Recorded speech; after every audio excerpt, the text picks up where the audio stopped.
We're not replacing Pakistan with India. We do not want war with Pakistan.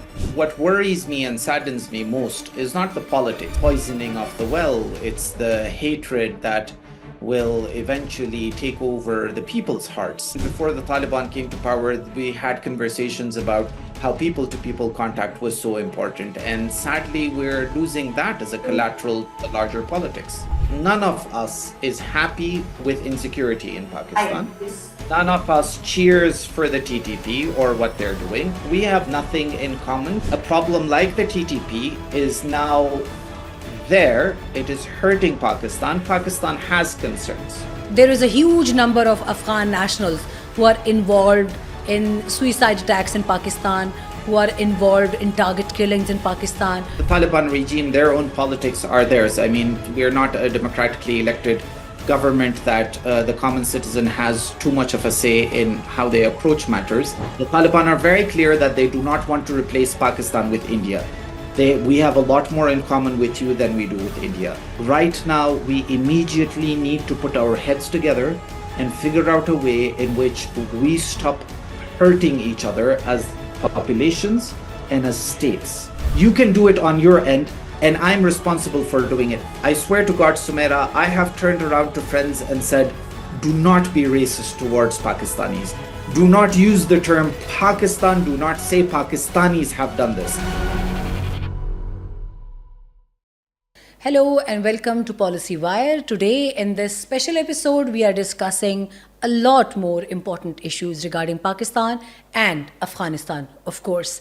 And in this episode, we have a very important guest sitting in Kabul, Afghanistan, Mr. Ubaidullah Baheer. Ubaid is an adjunct lecturer at America's University in Afghanistan, and he plays a key role in narrating the Afghan policy towards all the countries and obviously Pakistan. So today, our discussion would be a little fiery, like we always discuss the affairs, international affairs between these two countries, but obviously we'll keep the discussions in the ambit of bilaterals. Ubaid, welcome to the Policy Wire special episode today, and let me ask you first question. So what exactly is your view regarding whatever is happening between the two countries that we call the brotherly, Islamically tied two neighboring countries? Assalamualaikum, Sumaira. Thank you for inviting me and having me on. It's always a pleasure talking to you. I mean, it breaks your heart, right? When you see two nations that share so much, whether it's culture, history, territory, and the fact that we rely on each other so heavily when it comes to trade. And you've seen the numbers, how much the current trade blockade is hurting both countries, and not just the countries, but the people, right? And what worries me and saddens me most is not the politics. I mean, the politics is going to be here today. It's going to change tomorrow. What worries me is the poisoning of the well. It's the hatred that will eventually take over the people's hearts. And that is something you don't recover from. You know, it's not a new regime here or there is not going to make us get over that bridge, which is something that we really focused on. Even before the Taliban came to power, we had conversations about how people to people contact was so important. And sadly, we're losing that as a collateral to larger politics. So let's talk about a little trajectory. Where exactly you see Pakistan and Afghanistan in, let's keep it minimum, if we are talking about next 5 to 10 years. What exactly is your optimum, how far you can see, and what would be the nearest landmark you can see from 5 to 10 years? I'm just trying to read your mind. What exactly is your idea? Where exactly you see us? So there's a realistic answer to that based on the current trajectory, and then there's an idealistic answer, right? Ideally, I would want us to prosper together, both the countries, building bridges, investing in each other, making sure that we use each other's routes to get to the rest of the world, becoming a block in the world. Like the only time the third world actually made a difference was when there was a non-alignment, when the third world actually decided, you know what, we're not going to take part in the Cold War politics. We're going to invest in ourselves. I don't know if you've seen the movie Ted, where a teddy bear comes to life. It's actually a very fun movie. And there's a scene in it when they're playing a game Yeah, I that's saw called that. Battleships, where you have to hit each other's battleships. And Ted says, while you were investing in militarizing, I was busy building schools and infrastructure and hospitals for my people. I want I, both countries. I watched that. I watched that, but right after that, I watched The Diplomat as well. So you can see how the wearing off effect is so important when we move from Fair enough. series So to that's series. that's what brings us to the realistic Exactly. view of the world, right? So based on the trajectory that we're headed down, we will further diverge from each other, We would. develop animosities if we keep doing what we're doing right now, which is why people like yourself, people that I know here who are genuinely willing to talk about building bridges. Sumera, this might be a shock to you, right? But I've sat with the highest ranking officials in Afghanistan.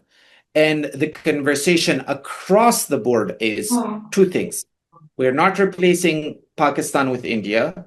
We do not want war with Pakistan, right? And this is, you understand when they're in front of a camera. I mean, when I'm in front of a camera, depending on what camera it is, what the audience is, I would have a different way of saying what I'm saying. But this is us sitting with them in very private, closed door meetings in which Exactly. they're saying, Very true. So that's a time when they're not really caring about the optics of things, but speaking their hearts out.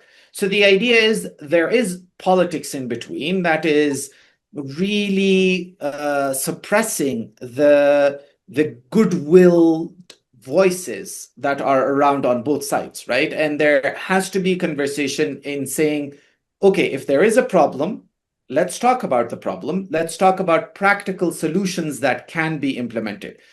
I need to say this here that I, as a common Afghan citizen, and a lot of Afghan citizens that I know, none of us is happy with insecurity in Pakistan. None of us cheers for the TTP or what they're doing. We have nothing in common. We have nothing in lieu of a goal that is common. We do not care for separatist movements within Pakistan. Those do not concern us. They're an internal matter.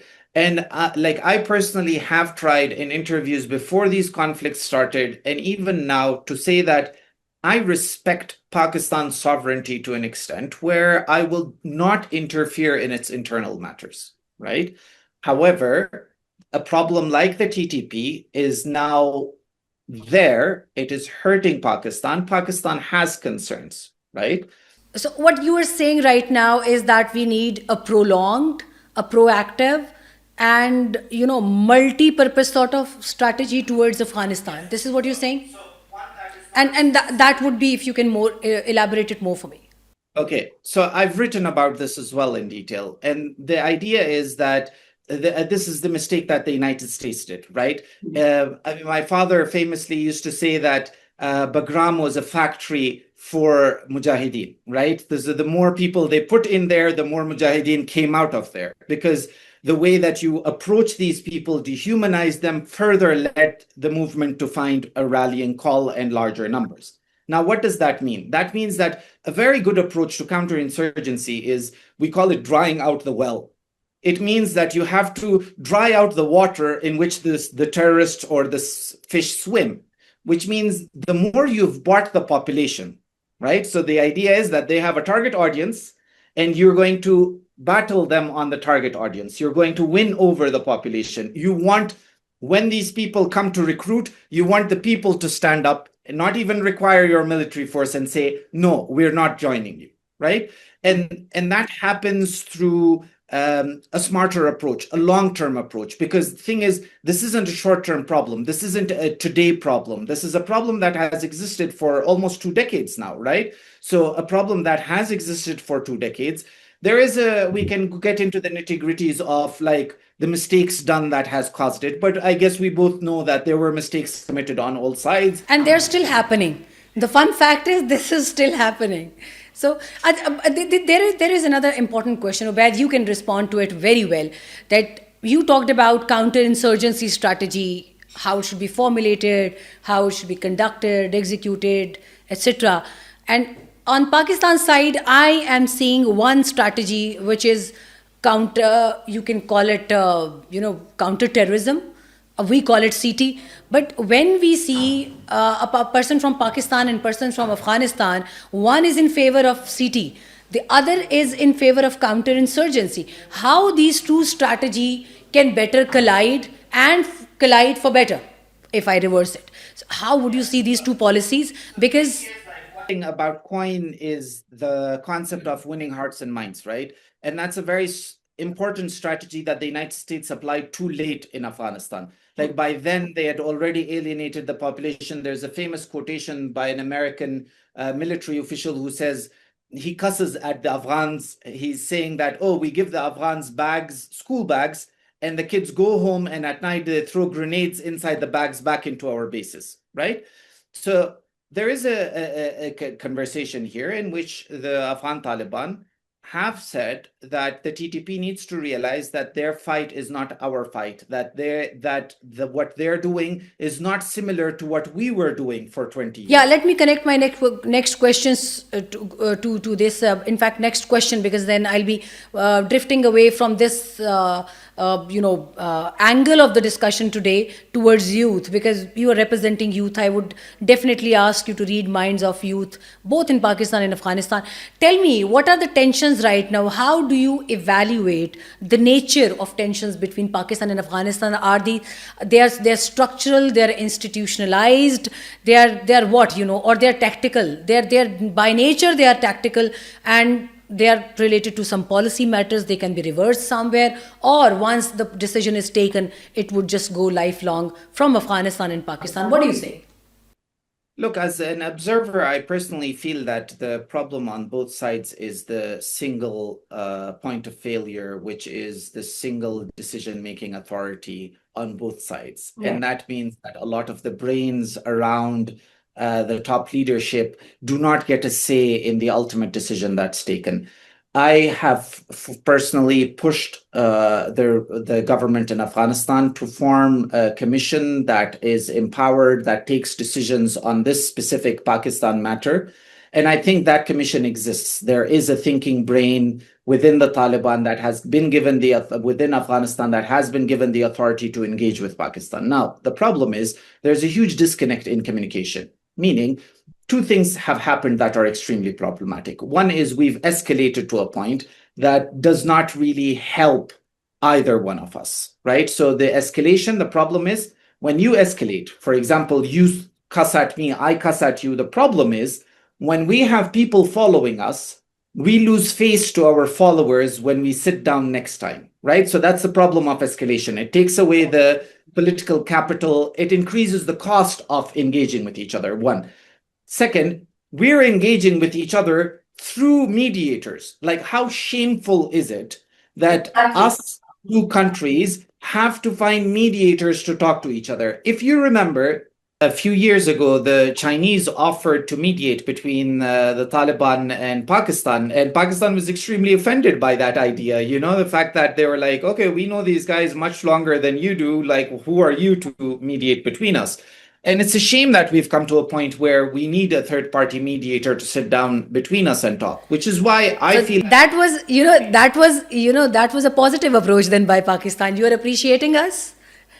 Yeah. I mean, yeah. It was sad that we really needed to have. That's what brothers do. They talk to each other.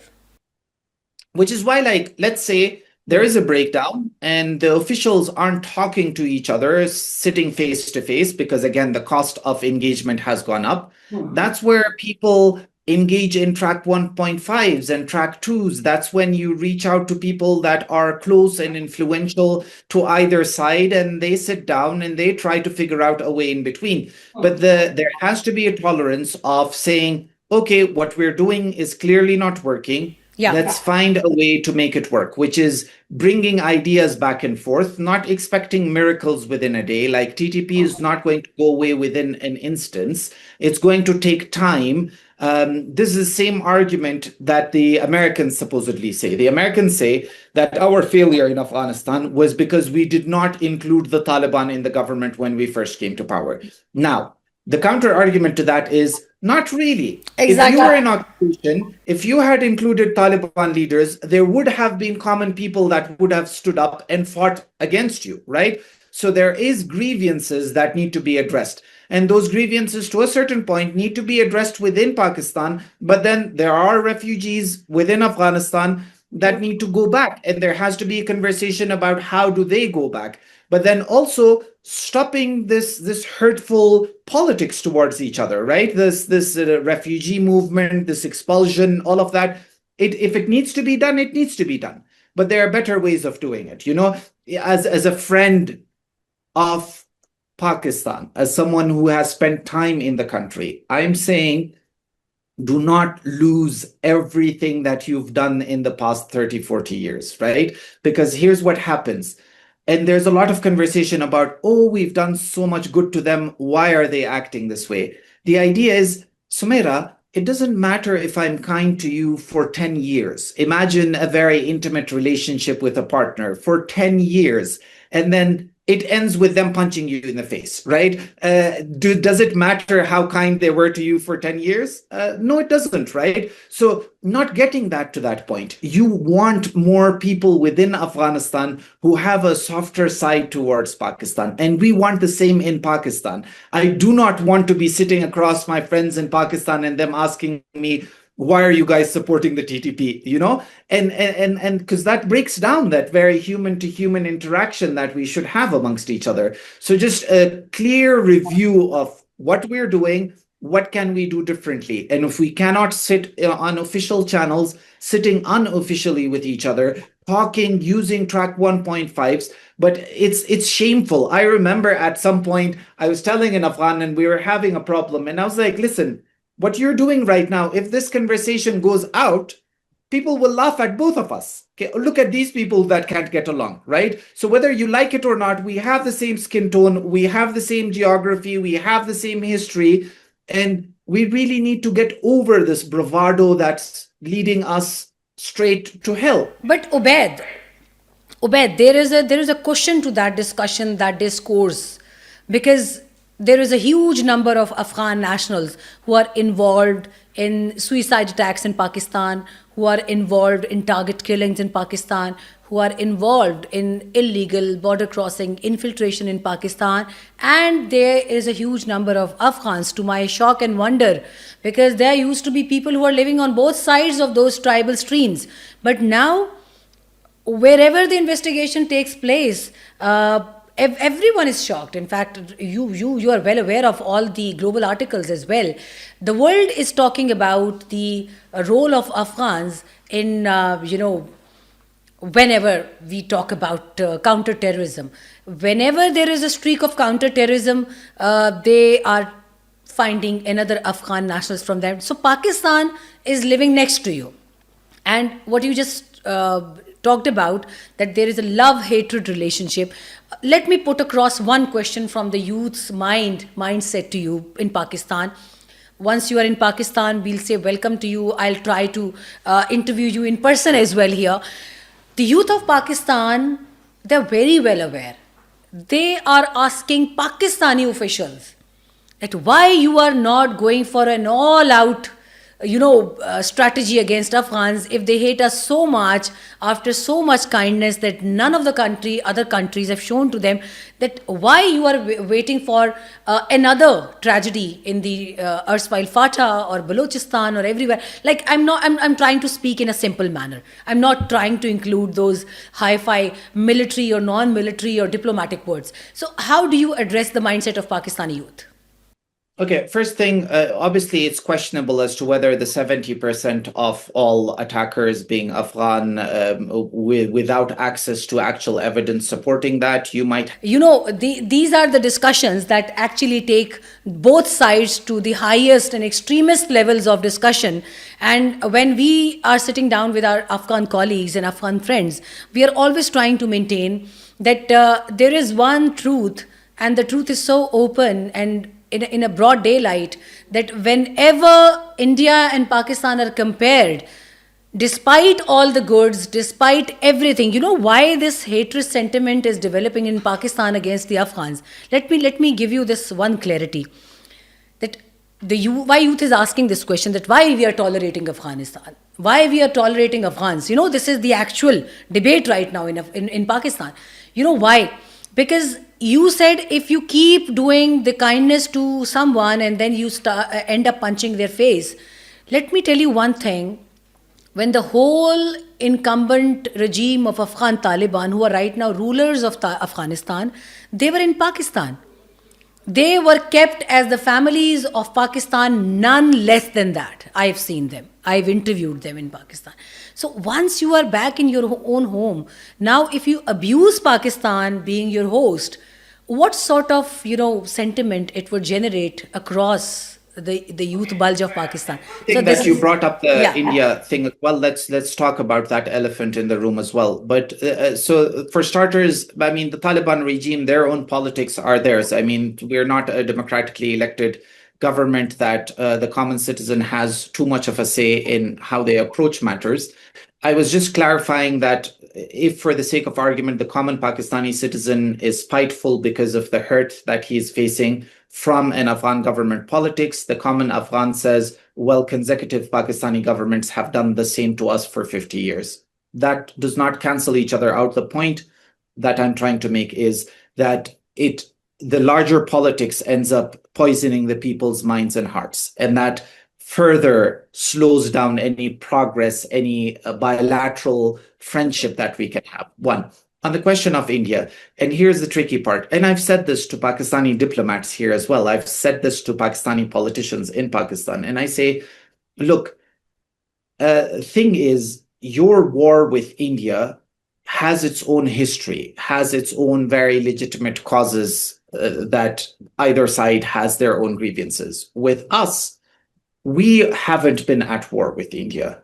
Our politics, our foreign policy should be seen as independent, right? Like I told you that they totally are.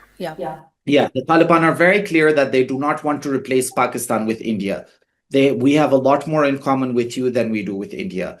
Thing is that the harm directly felt, at least India, when it gets involved in Afghanistan, it does it in subtler ways in which they're not really held by the collar for what they've done. Right now, we immediately need to put our heads together and figure out a way in which we stop hurting each other as populations and as states, right?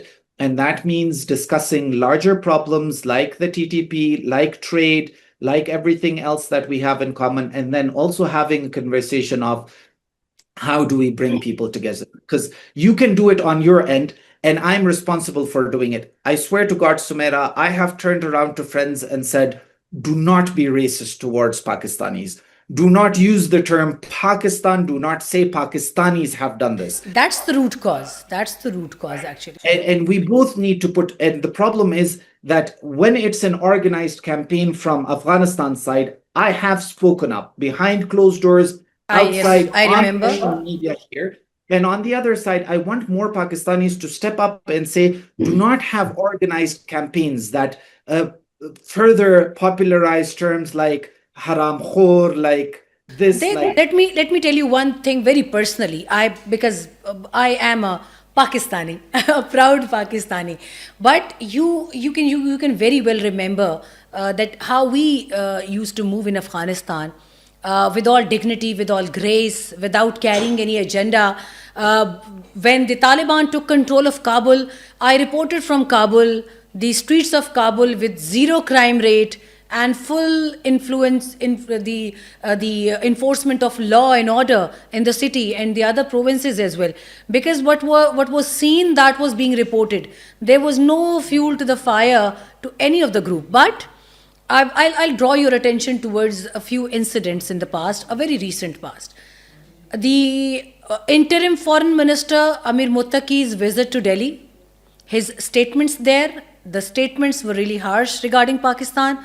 He was not, entitled as a foreign minister to mention any third country in the declaration, and the declaration, even the Indian diplomats are telling that the declaration was written on the will of Delhi. There was no input from Afghan side, and this comes from a very strong point of authenticity. I'm telling you, you know me, I would not share anything unauthentic with you. Second, when he was there, he started targeting Pakistan, and that was felt, that was seen. Nobody in Pakistan has any problem with the independent foreign policy of Afghanistan, and that has been declared by the Foreign Ministry of Pakistan. One thing. Second, when the refugees are being expelled from almost all the countries, you name it, and they are there. It's Germany, it's America, it's Australia, it's UK, Scotland, even Scotland, a country like Scotland. Germany on the highest. There was a delegation from Germany, and they asked me a question during my lecture, that why you guys are sending Afghan refugees back.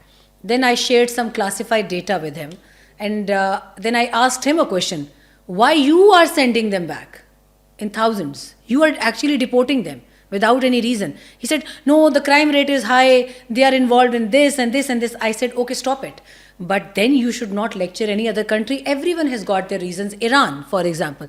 Now Tajikistan, Turkmenistan, Uzbekistan, almost all the countries are on record. So these two things, they aren't, you don't think so, they are creating troubles for Pakistan and Afghanistan, who were once at one point, they almost choked out the railways projects, the TAPI and the IP and the other important CASA 1000.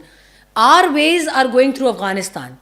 But once we sign something and come back to Islamabad, the mood of Kabul is totally changed before the plane lands in Islamabad's air bases and tarmacs. What do you have to say about that? Yeah, so I mean, the Taliban have communicated this to the Pakistani government time and time again, especially this landing of the plane argument is something that they say that this just shows you the limitation that I have with a group like the TTP. They're not under my command. I cannot directly order them to change behavior or change their approach to fighting. I do have influence. I can help get them to sit down and have a conversation with you, which is something that has happened in the past. Regarding India, and this is how other countries operate with each other, right? And this is why the breakdown of relationship is bad, because what happens is if you feel like a friend of yours has done something that's problematic, you communicate that with them in private. It doesn't have to escalate to bombing another country for you to get a message across, right? And the fact that whether we like it or not, the coincidence was uncanny. The fact that Muttaqi is in Delhi and Kabul is bombed, right? But Ubaid, there is, I think you might have come across all the statements of the Kabul regime as well, that the bombing started from Afghan side on 5 places. No, I'm talking about the bombing of Kabul on the day that Muttaqi was in Delhi. No, that didn't happen that day. It was on Kabul, and Kandahar was days later after that, because then when Muttaqi... That was the second time. The first bombing that happened in Kabul, which was supposedly meant to target TTP leadership, Zabiullah Mujahid came out and said, "Oh, this was no. That was refuted, because that was refuted from Pakistan side, and I can vouch for that, because if Pakistan strikes, Pakistan declares it like it declared in January 2024. So if it's refuted from Pakistan side, let me tell you one thing. You might have observed the behavior of the armed forces right now. They accept it. They are not running away from it. And they accept it while saying that if you are not targeting the terrorists and the culprits and the killers of our people, we'll come and directly strike them down. So there is no policy haze from Pakistan. We both know that militarily there is always a plausible deniability. When operations aren't successful, they're denied ownership as well. But that's a separate argument, right? Like what I'm trying to imply is there needed to be a diplomatic approach to the problem, right? There needed to be a sit down and a conversation if there are concerns regarding India, discussing them, but in a way, and this is something that Afghan politicians successively in different regimes in Afghanistan have felt, is this conversation the lack of mutual respect or equality. But Ubaid, at the same time, Pakistan was advocating for Dr. Abdullah and Hamid Karzai, also part of all-inclusive government in Afghanistan. So, if they were actually our extension, why didn't they listen to us? Why there is no all-inclusive government? Again, so, and I was going to come to this. Then there is an overcorrection that happens, right? So when you push your hand too much, the opposite side is eventually going to react, right? And this is something that happened in Qatar, in Turkey, in Saudi Arabia, where the Taliban themselves felt like they were being talked down to, right? And this is not a conversation for the podcast, but a conversation with actual officials in which we discuss how can this conversation be approached with better attitudes, with a way in which, so this whole India thing, even if your argument is completely legitimate and the concern is completely legitimate, the thing is how it is communicated really matters, because if it's a demand not to do this with India, then there's a reaction here that says, well, I am an independent sovereign state, so please give me room to do whatever I need to do. And on the refugee thing, just Sumaira, the thing is, I told you, if there is a necessity for refugees, if there's an economic necessity for refugees to leave Pakistan, fair enough. That is your right. Do it. However, there is expulsion and then there is expulsion, right? So there are ways of doing it, more humane ways, smarter ways of approaching it in coordination. So you talked about Germany. If Germany is deporting Afghans, it is in conversation, it is in coordination with the government of Afghanistan. But Ubaid, whenever there is a conversation with Afghan side, I'm privy to almost a lot of discussions on that. The Afghan side refuses to accept them. So how you would see, because clearly the Afghan side is treating the world differently and Pakistan differently, because somehow they think Pakistan is their another colony and whatever we are asking them, they are bound to do it. So how would you think that Pakistan would be getting their head bowed to all the demands from Afghan side? How you support that argument? Going down this road does not help either side. And I, for a fact, know that this mood on the Afghan side is one that wants to resolve this issue. The question should be, do we have parallel entities within Pakistan that are willing to do that? If those two aren't willing to sit straight in front of each other, there are channels in between that can lay the groundwork. So Sumaira, what I always say is, the problem is we only focus on the meeting, but the more important bit is the meeting before the meeting and the meeting after the meeting. Unless you've done the homework before the meeting, the mood or the agenda of the meeting isn't going to go well. And unless you follow up what happens after the meeting and have a mechanism for that, you're not going to get results from But those Ubaid, meetings, right? Ubaid, there is another question. We saw the rounds of negotiations in almost 3 to 4 countries. Pakistan, when goes to join that dialogue table, they inform the media that we are going with this agenda, 1-point agenda around TTP, and everyone handing over to Pakistan who's killing Pakistani nationals, either it's an Afghan or any other national. So why, if Afghan interim setup is recognizing Pakistan's efforts, why they are shying away from handing over those TTP corridors to Pakistan? Okay, so first, so no Pakistani insurgents exist? If you have any evidence, I think the Pakistani government would always be open to accept that. But there is no dossier. Let me add to your knowledge, because I'm persistently following all the negotiations rounds starting from Doha till Saudi Arabia. I was in Saudi Arabia that time. There is no dossier handing over from the Taliban regime to Pakistani authorities. Do you have knowledge of that? What dossiers for what? Regarding anything, regarding any so-called Pakistan's insurgency. No, I'm not saying that there are any attacks happening within Afghanistan that are done by Pakistan. No, I'm talking about in general. I'm talking about in general. When the Afghan Taliban maintain, yeah.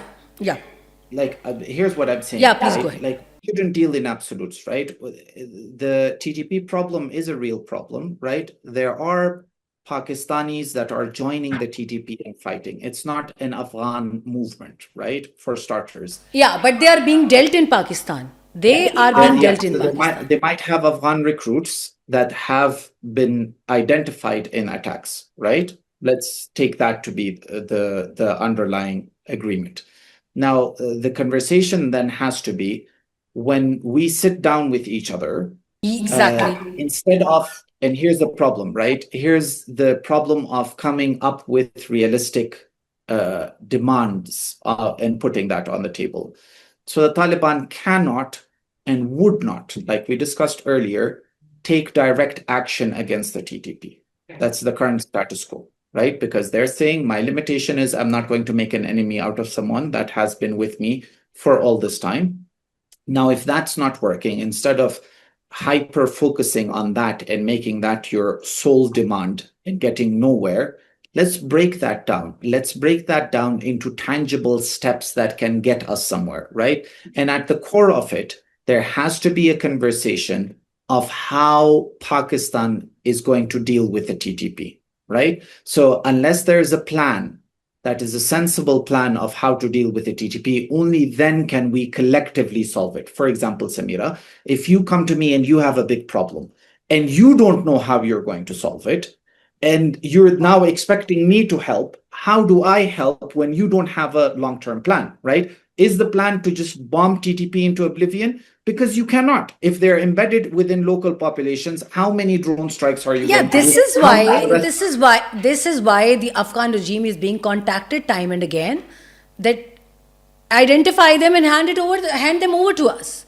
So, Yeah, but that's implying that all of them operate within Afghanistan. because I can always talk to you very openly. So this is why sometimes, not sometimes, most of the time, the Pakistani think tanks now even started to think about it, that these cross-border attacks are part of the militarized strategy against Pakistan from the Afghan side, or what's happening. Yeah, but again, like we have to look at the rational sense of something, right? What is the rational sense of having a military strategy against Pakistan? How does destabilizing Pakistan security-wise, economically ever help Afghanistan, right? Or even help the Taliban? The conversation then ought to be, you cannot bomb the TTP into oblivion in Pakistan, right? You cannot be a hammer that sees every problem as a nail. There has to be nuance to the counterinsurgency strategy, right? And there are good case studies around, and there are bright brains in Pakistan that are involved in this literature in that area field of study. Sitting down, having a larger national plan for how to deal with these entities. You cannot deal with everything by force. Once there's an internal strategy towards TTP that can actually bring about results, there are going to be tangible breakdowns of looking at the Afghan Taliban and saying, okay, here's one small thing that I need help with. Here's how I want information sharing. Here's how we can help each other in this, right? Exactly. This is what's being demanded from the Pakistan side as well. No, but the problem is it's being lumped into one demand and put in front of the Taliban. No, but we have the sub branches as well. Discussions, when the discussions are happening, when you and I talk, we have a lot of branches and sub clauses to the discussions levels. Yeah, So but this at is the core of it is this one demand, right? And they say, look, I don't have the leadership. If I did, I cannot handcuff them and hand them over to you. If the TTP are here, you have seen me take action against them in the past. Let's talk about more constructively, and I'm willing to take more action, right? But that can only happen when it's not because you're threatening me, but because we're cooperating, because we're helping each other, right? Because right now, when the refugees are used as a political tool, when the trade is used as a political tool, you're increasing the cost of the Taliban's compliance, right? You're making it more difficult for them to cooperate and not lose their own fighters and their own loyalties, right? So figuring out a way, like what I'm saying is, if there's one takeaway from this, that we're in a jam, and the jam needs to be discussed together instead of larger meetings mediated by third parties in which we put our bigger demands, and it's all about optics, it's all about looking strong, and we get nowhere. Ultimately, then we're back to doing what we're doing again. Actually sitting down and figuring out channels directly between Pakistan and Afghanistan that can carry out this conversation. There are people within Afghanistan that are extremely well connected with the system, that are privy to all of the information on hand and can get to the central core of the brain that can make a decision about the problem. And the same is in Pakistan. Having those people sit across each other, just generally getting off our high horses, because it doesn't matter to me, Sumaira, like I can act all angry, but I'm not directly harmed by it. I can afford prices going up. I can afford a war breaking out. I can go anywhere I want. You could probably do the same. But the point is, 45 million on my side, 250 million on your side. We can't go anywhere else. I wish we could both uproot ourselves and go to a better neighborhood and just drop our country there. We can't, right? And we're going to Yeah, be here. exactly. Then why not to mend ties Yeah, and eliminate the root causes? yeah, and that's the conversation we need to have. So coming back to the point where we started, it does not make the common Afghan happy seeing Pakistan destabilized or its economy getting worse or security being a threat there. I have walked through the streets of Peshawar. I have driven through the streets of Islamabad. I remember the uglier days there. And there shouldn't be a repeat of that, you know? And like as an Afghan, a common Afghan, is the last person who wishes war on someone, because we've seen what war looks like. We've seen what going out in the morning and looking under your car for sticky bombs every morning looks like. We've seen what seeing a motorcycle drive by you, putting your head back, or worrying about a suicide bomber here and there looks like. And it's not a fate we want or wish upon Pakistan. Despite all the politics, despite everything that has happened, the wrongs committed on either side, there is a problem at hand. It needs to be discussed. It needs to be solved. How do we solve it? Clearly, the current approach isn't working. Figuring out better ways. If we prioritize our well-being, our citizens' well-beings, we're going to end up at a solution. Like I told you, the conversations here behind closed doors is we're not choosing India over Pakistan. We do not want conflict with Pakistan. Now, if that is the mindset, then let's tweak around what we're saying on the tables to figure out a way in which not only do we have a policy, collective policy to move forward, but also have monitoring mechanisms, right? So instead of you quoting a UN report to me, let's have direct intelligence sharing that is reliable, that both of us aren't dismissing, and take action, right? If the Afghan government has a threat in Pakistan, it identifies it, there is action taken. The same can be done by Pakistan, figuring out a way in which we move forward and prosper together. Like, Sumaira, I don't even need to tell you how much we have to offer the world. So, Ubaid, right now, how do you see how we are functioning in the future? Because I saw some very positive connotations from the ulama in Afghanistan, and after that, a very important statement, important to me because I know this statement is a very good impact in Pakistan as well from the Interior Minister Sirajuddin Haqqani. So how do you see things escalating in future? Escalating in a good way. So I take this connotation in a positive way. Yeah, I mean, it was a positive step, this whole ulama council getting together. I mean, getting those many scholars together and giving a very clear statement that touches upon the very same concerns that Pakistan had. It was clearly a goodwill gesture. It was not intended as a quid quo pro for something to be given in return. You saw the remarks of the Interior Minister as well. Those are good signs. I mean, look, there were certain actions taken on the Afghan side that did not help the mood during the escalation.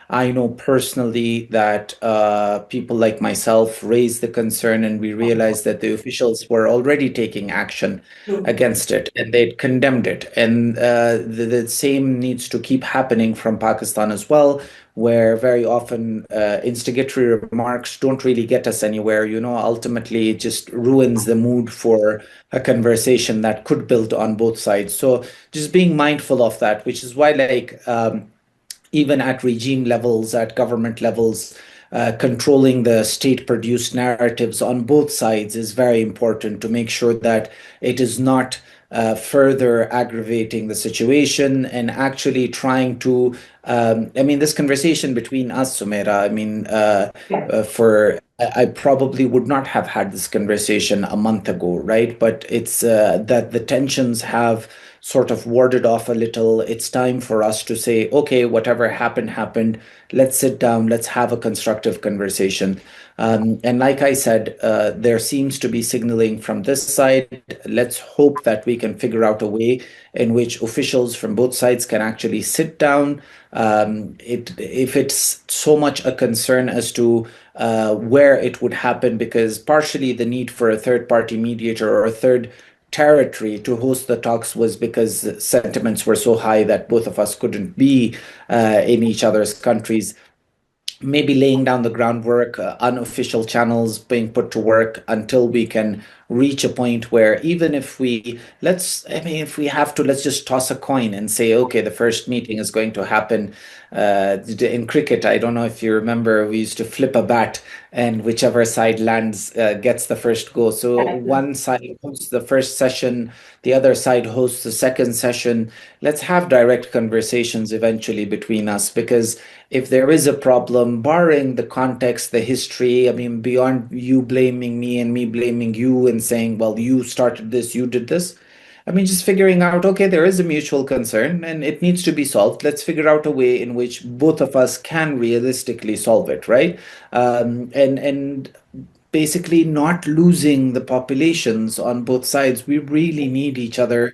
And it's not just a matter of need. We share so much in common. Yeah, it should be beyond need. Yeah, exactly. With mutual love, respect, harmony, and whatever we can add into this bracket regarding Pakistan and Afghanistan. Understanding each other, right? Like there are so many things that can be solved with understanding how the other side is thinking. And for that, we need people that play a positive role on both sides. If the officials can't sit tomorrow, at least have others sit down who have an access to the regimes in power, and laying down the groundwork for eventually sitting down. Let's not talk war. It doesn't look good for us. I mean, it's this. I mean, when a Pakistani and Afghan are the soldiers are shooting at each other, ultimately, who's losing? Both of us. It's a lose-lose situation, you know. Why waste our military capacity, our economy? I mean, both of us really need every penny that we can get to help build our countries. So just thinking in those terms is important. Even from the get-go, I remember sitting on Tolo a few days after the conflict and really saying, look, like the Pakistani people are not our enemy. The Pakistani state is not our enemy. There is a conflict, but there will be an end to this conflict, and we need to be able to look each other in the eye when the conflict ends. So making sure we don't do things that make it impossible for us to ever have a constructive relationship in the future. So there are concerns, but they can be solved. Nothing is impossible. This has not reached a point where it is or it has become an impregnable problem. So yeah, that's the message. The message is one of love, of friendship, and let's figure out how to solve mutual problems between us. Thank you very much. Ubaidullah Baheer was with us. The message was love, friendship. Let's address concerns and no talk of war. Indeed, Pakistan and Afghanistan should look forward, should look how to address their concerns with each other, obviously without taking the third party's intervention or the offers of mediation. Thank you very much for watching Policy Wire today. We'll be with you with another exciting and interesting episode of Policy Wire in the shortest time. Thank you very much.